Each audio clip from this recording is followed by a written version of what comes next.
Feel ही नहीं हो रहा कि इंडिपेंडेंस डे है, और एक लो लो सा फील हो रहा है उसके बारे में सोच सोच के। हॉस्पिटल में रात के 2 बजे अपनी शिफ्ट कंप्लीट करके सोने जा रही थी। दोस्तों, वेस्ट बंगाल में आरजीकर मेडिकल कॉलेज में लड़की के साथ जो भी कुछ हुआ है उसके ऊपर सारे बड़े सेलिब्रिटीज और सारे बड़े यूट्यूबर्स अब आवाज उठाते हुए दिखाई दे रही है। आरजीकर मेडिकल कॉलेज में ट्रेनी नर्स के साथ क्या हुआ अगर आपको पता नहीं है तो उसके बारे में UK07 राइडर का ये वाला वीडियो आप थोड़ा सा देख लीजिए। उसके बाद मैं आपको बताऊंगी एलविश यादव, ध्रुव राठी, इनके इसके ऊपर रिएक्शन। ध्रुव राठी को एक पोस्ट की वजह से थोड़ा सा हेट भी मिला है, उसके बारे में भी बात करेंगे। और तो और इस केस रिलेटेड एक नया मोड़ आया है, वो भी लास्ट में आपको बताऊंगी। हॉस्पिटल में रात के 2 बजे अपनी शिफ्ट कंप्लीट करके सोने जा रही थी। किन रीजनों से उसे एक प्राइवेट रूम नहीं मिल पाया सोने के लिए, तो वो एक हॉल में जाकर के सो गई। एंड सुबह के 3 बजे उसके साथ कुछ ऐसा हादसा हुआ जिसको सुनकर आपके रोंगटे खड़े होने वाले हैं। उसी बीच एक आदमी उस मासूम लड़की को अकेला पाकर उसकी कर देता है। लेकिन this was not just a murder. उस मासूम सी लड़की का मरने से पहले बेरहमी से उसके साथ किया जाता है। उसके चश्मे तोड़ दिए जाते हैं एंड उन चश्मों का ग्लास उसकी आंखों में घोप दिया जाता है। उसके मुंह को जबरदस्ती दबाया जाता है ताकि वो चिल्ला ना पाए। एंड उस मासूम सी लड़की का थायराइड एंड ओसोफेगस कॉर्ड को तोड़ दिया जाता है। उसकी कॉलर बोन तोड़ दी जाती है एंड उसके पूरे शरीर पर ब्रूसेस एंड चोट के निशान होते हैं। उसने उस लड़की के सारे कपड़े उतारकर उस लड़की की दोनों टांगे 90 एंगल में तोड़ दी। और इतना ही, जब ये खबर उस लड़की के घर वालों को पता लगती है तो उनको 3 घंटे वेट कराया जाता है। उस मासूम लड़की के पिताजी जब अपनी बेटी की ऐसी हालत को देखते हैं तो उनके होश हो जाते हैं। अब ये कहानी मैं आप लोगों को इसलिए बता रहा हूं क्योंकि भले हमारा देश आजाद हो चुका है, बट हमारे देश की महिलाओं को, बहनों को, औरतों को बाहर निडर होकर के घूमने की आजादी शायद अभी तक नहीं है। जिस मासूम लड़की के साथ अनबेरेबल घटना घटी, वो कोलकाता के आरजीकर मेडिकल कॉलेज में अपना पोस्ट ग्रेजुएशन परस्यू कर रही थी एज अ डॉक्टर। वो सिर्फ इंडिपेंडेंट होकर के अपना काम निभा रही थी। इससे भी पहले हमारे देश में बहुत सारी लड़कियों के साथ इससे भी घटिया हरकत हो चुकी है। ये चीजें ऑलरेडी पास में हो चुकी हैं एंड फ्यूचर में ये चीजें ना हो तो लॉ रेप्स के अगेंस्ट इंडिया में इतना स्ट्रिक्ट बनाया जाए कि किसी की भी रूप आप जाए किसी लड़की के साथ ऐसा करने।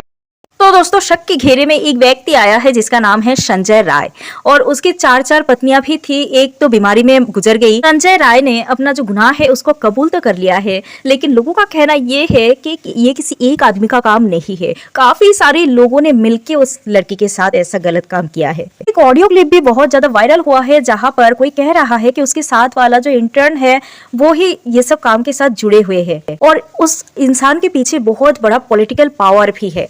अभी तक ये बात पक्की नहीं हुई है कि लड़की के जिंदा रहते उसके साथ ये सब गलत काम किया गया था या फिर उसको पहले मारा गया और उसके बाद उसके साथ ऐसे गलत काम किया गया। दोस्तों, जो भी कुछ हुआ है ना, बिल्कुल रुला देने वाली और रूह कांप जाने वाली मैटर हुआ है। उस लड़की के लिए आवाज उठाते हुए लाखों से ऊपर लोग जमा हो गए। अब वो केस सीबीआई के हाथों सौंप दिया गया है। सीबीआई इसके ऊपर इन्वेस्टिगेशन करेगी। पहले तो इस केस को कोलकाता पुलिस ने नजरअंदाज कर दिया था सुसाइड बोल के, लेकिन जब लोगों ने भर भर के आवाज उठाने लग गए, लोगों के वजह से उनको इस केस को हाथ में लेना पड़ा। तो दोस्तों, बहुत सारे सेलिब्रिटीज इसके बारे में बात किए। एलविश यादव, ध्रुव राठी, सभी ने इसके बारे में बात की। ध्रुव राठी को तो इसके लिए हेट भी मिला काफी ज्यादा। सब कुछ बताऊंगे, वीडियो के लास्ट तक बने जरूर रहना।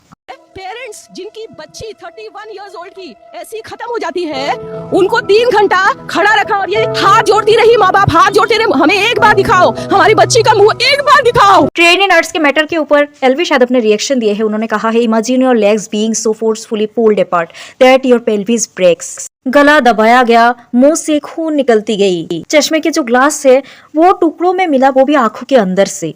और ये सब तब हुआ जब आप दूसरों की जिंदगी के लिए काम कर रहे थे।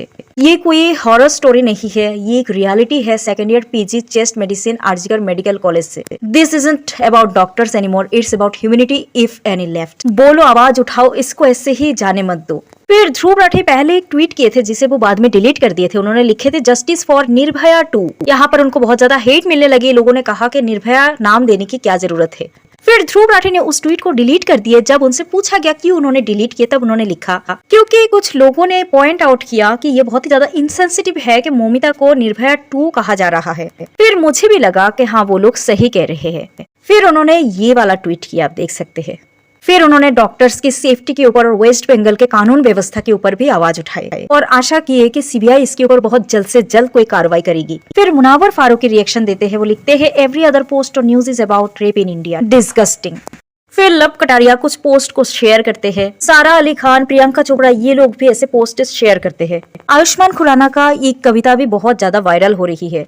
मैं भी बिना कुंडी लगाकर सोती, काश मैं भी लड़का होती, झल्ली बनकर दौड़ती उड़ती, सारी रात दोस्तों के साथ फिरती, काश मैं भी लड़का होती। फिर समय रैना कहते हैं कि वो अभी बहुत ही ज्यादा सेफ करते हैं जब वो उबेर से रात को 3 बजे भी कहीं भी जाते हैं, लेकिन उनके फीमेल फ्रेंड्स को वो देखते हैं कि वो लोग ऑटो करके जाते हैं और उनका कहना होता है कि अगर उनके साथ कुछ गलत होता है तो वो कम से कम जंप तो कर सकते हैं। उन्होंने और भी बहुत कुछ लिखे, आप पॉज करके उसे पढ़ सकते हैं। फिर आलिया भट्ट भी इसके अगेंस्ट काफी सारे डेटा दिए जो कि बहुत ही ज्यादा डरावनी है। सौरभ जोशी ने भी क्या कहा, थोड़ा सा सुन लीजिए। ये फील नहीं आ रहा कि इंडिपेंडेंस डे है, बिकॉज इंडिया में जो हुआ है ना कोलकाता में, उसके बाद तो मतलब फील ही नहीं हो रहा कि इंडिपेंडेंस डे है, और एक लो सा फील हो रहा है इसके बारे में सोच के। स्टार्टिंग साइड है उसको दबाने की कोशिश की जा रही थी, तो मुझे लगता है उसके बारे में हर यूट्यूबर को, हर ब्लॉगर को, हर किसी को बात करनी चाहिए। भी उसको दबाने की कोशिश की जा रही है, कोई मीडिया उसको नहीं दिखा रहा है, कोई भी उसके बारे में बात नहीं कर रहा है। तो मुझे लग रहा है जितने भी लोग मुझे देखते हैं, यूट्यूबर्स, ब्लॉगर, तो सभी प्लीज उसके बारे में बात करो। तो दोस्तों जो भी कुछ हुआ है बहुत ही बुरा हुआ है, और हर रोज पता नहीं कितने औरतों के साथ ये सब चीजें हो रही है। इस रक्षाबंधन में मेरी एक ही गुजारिश है, अगर आप अपने बहन की रक्षा करते हो ना, तो दूसरे की बहन की रक्षा करने की जिम्मेदारी भी आपकी ही है। लेडीज कमजोर नहीं है, लेकिन एक लेडीज के साथ 2, 3, 4, 5 लड़के अगर जबरदस्ती करेंगे तो वो लड़की, वो औरत कैसे उसका मुकाबला कर पाएगी। किसी लड़के के साथ भी अगर 2, 4 लड़के एक साथ जबरदस्ती करने लग जाए, वो भी नहीं कर पाएगा यार। तो हाथ जोड़ के निवेदन है, मासूम लड़कियों का सहारा बने, ना कि शिकारी। आज के लिए इतना ही। जय हिंद, जय भारत।